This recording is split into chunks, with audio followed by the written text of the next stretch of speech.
this chapter, I'd like to introduce you in a little more detail to some key global dynamics that provide the underlying conditions for teleconnected vulnerabilities, at least from a trade perspective.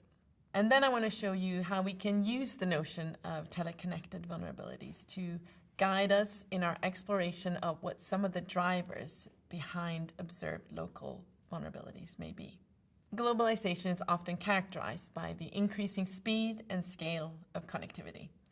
But another set of defining features are related to structure and practice of human organization. I'm going to speak briefly about two of these, consolidation and networks, as I think they are particularly relevant for our thinking about local to global or cross-scale connections, but also relevant for vulnerabilities and development. Consolidation is the process of combining a whole bunch of smaller things into a single, larger unit, often with the ambition of producing something that's more effective or more coherent. For example, when we're talking about trade, the growth of many transnational corporations buying up many small competitors would be a good example of consolidation. The last 30 or so years has seen a strong trend of increasing consolidation of market power in almost every industry sector. We see it here in this graph in the fisheries sector, where the top 10% of the fishing companies in terms of turnover are accounting for 38% of total revenues in this global seafood system, and also corresponding to almost 20% of the global value of landed seafood in the world. But we see similar dynamics playing out in almost every food commodity we look at, whether it's beef or soya, or in biochemicals, or even in the financial sector. Consolidation is really the amalgamation of smaller units into larger ones. And this intuitively can give rise to vulnerabilities if these larger units somehow collapse or fail. Now, globalization has facilitated the widespread creation of these extensive supply chains, or actually supply networks that span countries and continents. And when certain nodes in such supply networks come to have a really disproportionate importance for the delivery of a certain product or service, then the global systemic risk actually increases. And an example would be back in 2000, there was a fire in a semiconductor plant in New Mexico. And what happened was that this one plant supplied many of the large telecom giants in Northern Europe. And since they all relied on chips produced by this one plant, well, they were all hit by this supply shock. So combine these two structural aspects of human organization, consolidation and networks, combine in the Anthropocene to provide the conditions under which the teleconnected vulnerabilities can emerge.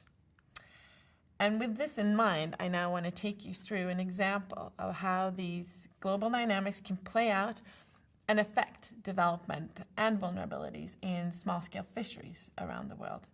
If we're interested in the effects of globalized seafood markets on local systems, we need to understand two things. The first one is, what are the multiple impacts that we may see as a result of increasing global trade with locally sourced fish?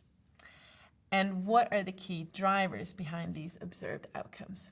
And this, I think, is really the only way we can begin to discern what plausible solutions may be to observed vulnerabilities at local scales. So again, sort of getting to the root cause of the problems that we're observing locally. So first, let's look at the outcomes of seafood trade as it's observed in multiple local communities around the world. What I'm going to show you now draws on my own work, synthesizing the effects of global seafood trade from some 20 plus cases around the world. At first, I want to mention something because I think a common approach that we often use to understand the effects of something is to hone in on the relationship between two variables. So you are focusing on singular facets of change, like, for example, what is the effect of market integration on declining fish stocks, or market integration or market liberalization on social inequities among fishery stakeholders. But system change is much more often the results of a whole complex set of factors at multiple levels and in multiple sectors even, which interact to produce a whole range of co-occurring outcomes that we can see, and which you can also think about as a syndrome. Now, the syndrome, I think, is useful because it's a notion that stems from the Greek word, meaning flowing together of many factors. And so what we're doing now is really looking for reoccurring patterns or clusters of social, ecological, even economic and political outcomes in relation to the development of international trade in the case studies that we were looking at. So we're looking at some 20 plus cases from all around the world, and we find that there are 3 distinct syndromes, each with its own defining characteristic, so that we see that syndrome A, for example, is characterized by sustained recovered fish stocks, while syndrome B is characterized by declining fish stocks, but in combination with increased conflicts among the fisheries actors and also an increased indebtedness of primarily the fishers. And syndrome C, where we're seeing also declining stocks, but also decreasing incomes of the fishers and accumulation of wealth among some of the traders. Now, if we plot these different syndromes, we have 3 here, on a world map, we can see that what's noteworthy is actually they're not evenly clustered at all in one region or in one continent, but you can find all types scattered across both industrialized or developing nations, across the global north and the south, or east or west. And what this means is that geography is not really what's driving this pattern. Instead, the factors behind these syndromes are, among other things, the type of species and its kind of ecological characteristics, but also local market structures in that particular place. But it's also important to look at this the existence of resource governance institutions. And finally, also, a thing that played in was the markets where the demand comes from, so the end markets. So in other words, the drivers that appear to generate these syndromes originate from multiple scales, locally, nationally, and globally.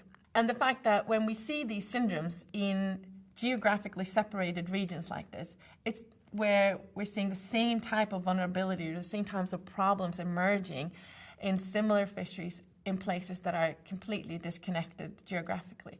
It starts to provide evidence of the emergence of these teleconnected vulnerabilities that I've spoken about. So the take-home message here really for you as development practitioners, I would say, is that the world is complex. Yes, of course, you knew that already, but improving our ability to understand and analyze complexity is really important to address development challenges. What I want you to take with you from this lecture is that system change is more often the result of a complex set of factors at multiple levels and in multiple sectors, which interact to produce a range of co-occurring outcomes. And I've chosen to call them syndromes here.